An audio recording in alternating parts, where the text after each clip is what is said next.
SMP Negeri 4 Pototano terletak di Kecamatan Pototano, bagian selatan. Sejak dikeluarkannya kebijakan pemerintah terkait sistem zonasi di SMP Negeri 4 Pototano hanya menampung siswa yang berasal dari Desa Senayan dan Desa Tebo. Dengan demikian, di SMP Negeri Pototano dapat menjadi pilihan utama bagi masyarakat sekitar untuk menyekolahkan putra-putrinya. Peserta didik yang ada di SMP Negeri 4 Pototano dengan jumlah 139 orang umumnya berasal dari wilayah Kecamatan Pototano, yaitu Desa Senayan dan Desa Tebo. Berdasarkan data yang ada, jumlah GTK di SMP Negeri 4 Pototano masih kurang, sehingga harapan kedepannya pihak terkait, dalam hal ini Pemda Sumbawa Barat, dapat menambah jumlah GTK yang ada di SMP Negeri 4 Pototano. Bismillahirrahmanirrahim. Assalamualaikum warahmatullahi wabarakatuh. Saya Ibnu Dwi Kustadiono dari pengawas sekolah Dinas Dikbud Sumbawa Barat. Dalam kegiatan Jemberi GTK tahun 2024 ini kami mengambil tema pakar. Tema pakar ini mengandung artian yaitu pendampingan aktif, kurikulum merdeka, dan pemanfaatan platform Merdeka Mengajar yang dilaksanakan di SMP Negeri 4 Pototano.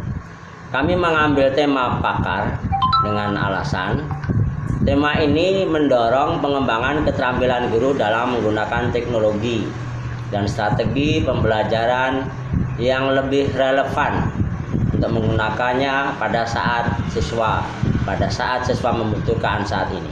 Dan ini penting karena untuk menciptakan lingkungan belajar yang dinamis dan menarik. Pendampingan yang bersifat aktif membantu guru dan staf sekolah dalam memahami dan menerapkan kurikulum merdeka secara efektif, dan ini memastikan bahwa seluruh elemen pendidikan di sekolah dapat beradaptasi sehingga dapat menciptakan perubahan yang sangat ini ada dan dipakai pada dewasa ini. Pendampingan yang aktif mendorong kolaborasi antara pengawas, guru, dan siswa. Dengan bekerja sama berkolaborasi antara guru, pengawas, siswa tadi, diharapkan hasil implementasi kurikulum merdeka di sekolah dapat dicapai dan lebih optimal sehingga bermanfaat bagi semua pihak.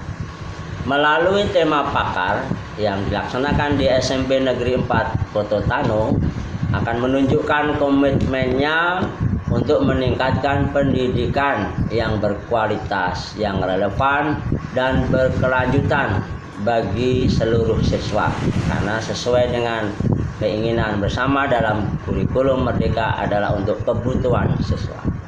Nah, inilah yang akan kami angkat dalam GTK Jambore tahun 2024 ini, dan semoga bermanfaat. Sekian, Assalamualaikum warahmatullahi wabarakatuh.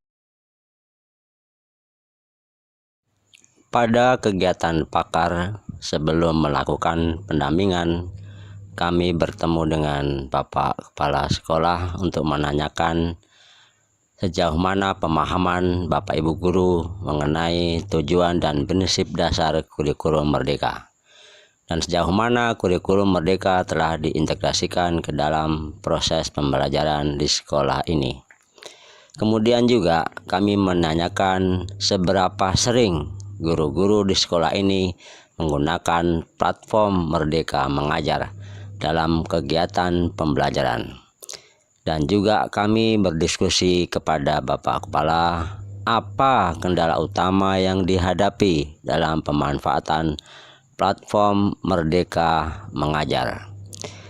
Pada pendampingan juga kami tanyakan apa saja bentuk pendampingan yang sudah dilakukan atau yang telah dilakukan kepada guru dalam rangka implementasi kurikulum merdeka dan penggunaan platform Merdeka Mengajar, dan seberapa efektifkah pendampingan yang telah dilakukan dalam meningkatkan kompetensi guru di SMP Negeri 4 Pototano. Dan yang berhubungan dengan guru juga kami tanyakan, apakah Bapak Ibu Guru sudah menjalankan kepatuhan terhadap pengisian data di platform Merdeka Mengajar, dan apakah kendala juga yang dihadapi guru dalam pengisian tersebut, sehingga nanti dalam pelaksanaan pendampingannya kami bisa memetakan kebutuhan mana yang perlu didahulukan dan yang mana yang perlu dibelakangkan. Dan juga kami bertanya kepada Bapak Kepala Sekolah mengenai apa yang sudah menjadi manfaat yang pernah dipelajari dalam platform Merdeka Mengajar. Selanjutnya, kami mengadakan pendampingan pada sebagian guru untuk mengetahui pemetaannya. Dengan bimbingan yang tepat, guru dapat beradaptasi lebih cepat dan efektif dalam merubah metode pembelajaran mereka. Pendampingan yang dilakukan ini secara berkala dapat meningkatkan kualitas pembelajaran di dalam kelas. Guru yang didampingi dapat memperoleh umpan balik langsung tentang praktek mengajar mereka, sehingga dapat melakukan perbaikan yang diperlukan. Hal ini berdampak positif pada penguasaan materi oleh siswa dan pengalaman belajar yang lebih menyenangkan.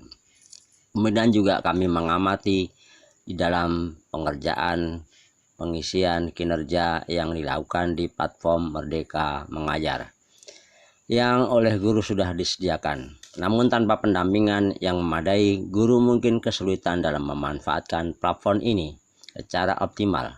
Pendampingan akan memastikan bahwa guru memahami secara mengisi data dengan akurat, tepat waktu, dan juga bisa berkolaborasi dengan teman-temannya. Dengan demikian, selain itu juga dengan pendampingan yang tidak hanya berfokus pada individu, maka bisa dengan cara berkolaborasi. Selain itu, tantangan yang dihadapi pada guru-guru yang merasakan ketika melaksanakan pendampingan adanya keterbatasan waktu, variasi tingkat pemahaman yang berbeda juga, dan juga kendalanya dengan masalah jaringan yang kadang juga tidak sesuai dengan apa yang diharapkan. Untuk itu, yang secara berkala dan berkelanjutan akan dilaksanakan secara terus-menerus, dan di saat yang lain akan dilangsungkan workshop untuk semua guru supaya dilakukan pengimbasan setelah sebagian guru mendapatkan pendampingan.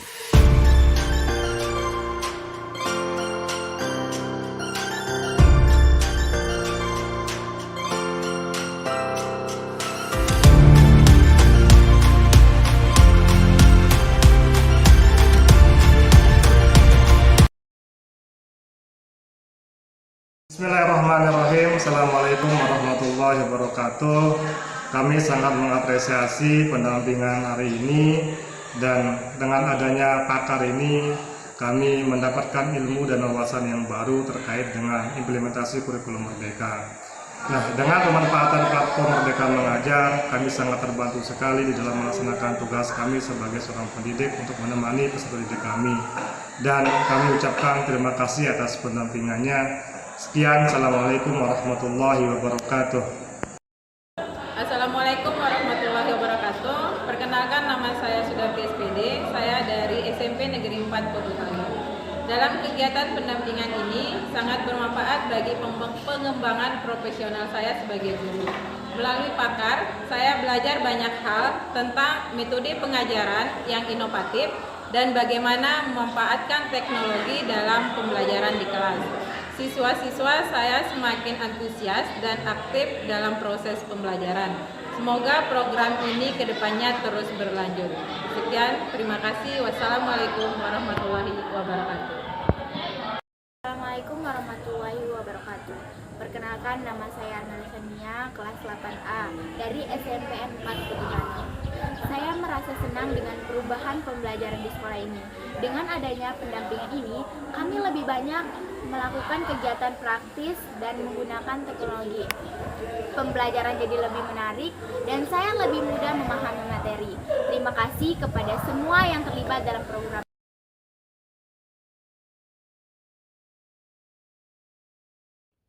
Bismillahirrahmanirrahim. Assalamualaikum warahmatullahi wabarakatuh. Berhubungan dengan pertanyaan yang diajukan dalam praktek baik yang sudah kita buat, ada 3. Yang pertama, bagaimana strategi dalam menerapkan praktek baik yang sudah dilakukan.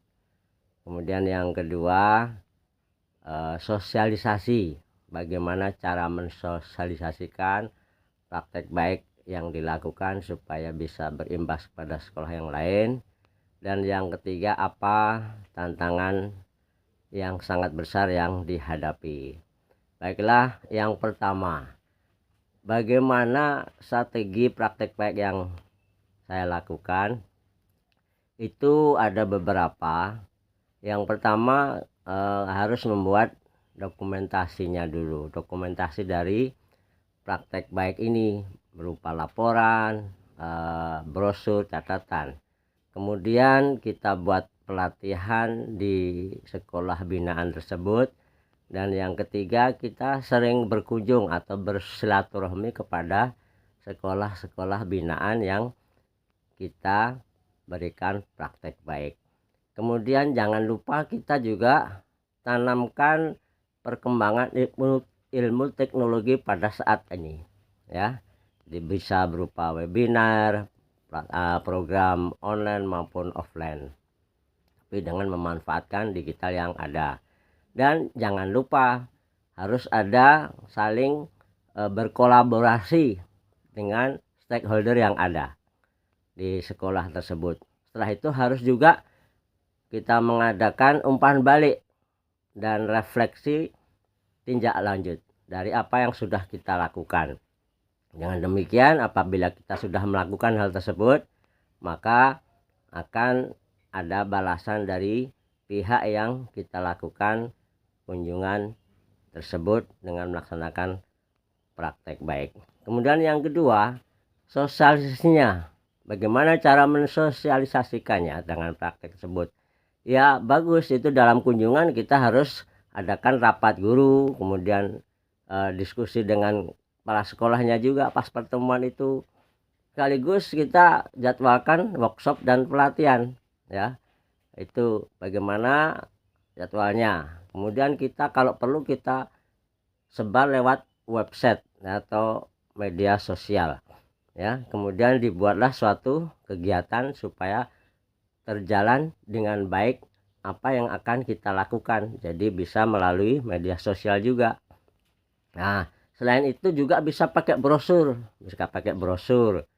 dan dikomunikasikan langsung dengan kepala sekolah dan guru dengan gaya dan bagaimana supaya apa yang sudah kita lakukan itu bisa ditiru oleh sekolah yang lain.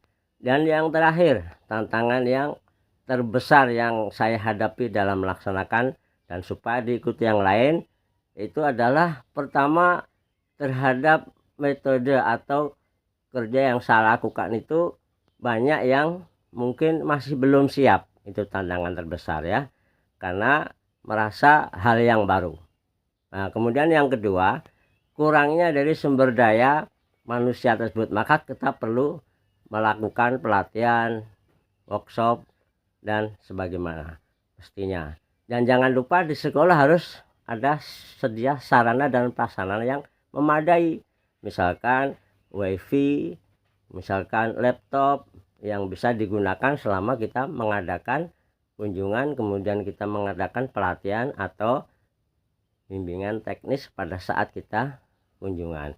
Ada juga tantangannya yaitu kurang informasi atau kita mungkin kurang menyebar informasi yang ada sehingga kurang diterima.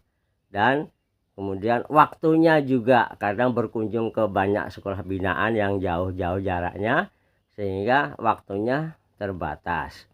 Nah, itulah beberapa yang bisa kita jawab dari 3 pertanyaan tadi. Strategi dari praktek baik, kemudian cara mensosialisasikannya, dan yang terakhir adalah tantangan yang terbesar dalam melaksanakan kegiatan yang sudah dilakukan. Demikian, Assalamualaikum warahmatullahi wabarakatuh.